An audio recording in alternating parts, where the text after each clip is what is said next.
So we have an object released above the surface of the Earth from rest.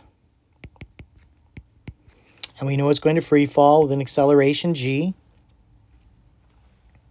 Student is asked to determine the relationship between the direction and magnitude of a gravitational force, since that one's stated first. So we got the force that's due to gravity and the change in momentum caused by that force.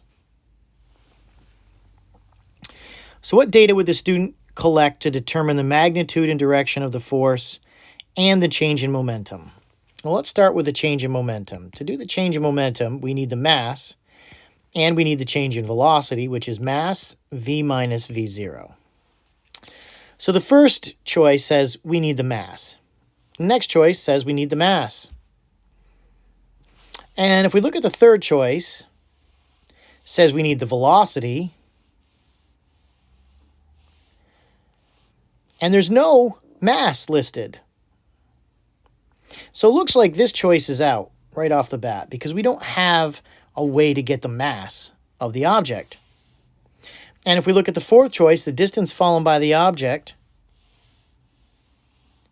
again, we don't have a way to calculate the change in momentum because we don't have the mass. We need the mass to be able to get the change in momentum. Now, we are asked to choose two answers. So it looks like these are our two answers right off the bat, simply because we need the mass to calculate the change in momentum.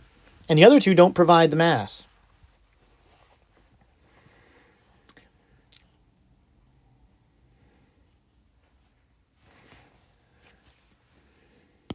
We can go further into these questions, though, because the first choice says the mass is required to determine the force of gravity. And it turns out that's true. The velocity of the object before it reaches the surface because it's required to determine the change in velocity, and that is also true. The second choice, the mass of the object, determine the force of gravity, so those two are equivalent up to that point. And the distance fallen on the object because the force exerted during the falling distance. So what's curious then is that we can get the FG in both cases, it's telling us. We know the first one will allow us to get the change in velocity, but how do we get it for the second one? Well, if we know that an object is undergoing free fall, this says if we know the distance, we could get the velocity. We know V0 is 0, and we need this final velocity. We know the acceleration caused by gravity, 9.81. So we know V equals AT plus V0. And this is 0. So we have V equals GT. And if we know the time, we would be all set for finding the final velocity, but we don't.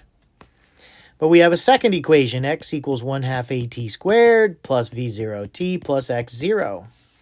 Well, if we make our starting point 0, this term drops out. And the initial velocity is 0, so we have x equals 1/2 AT squared.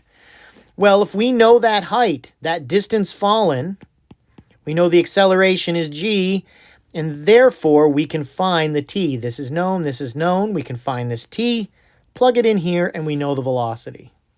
So this one will also give us the correct answer.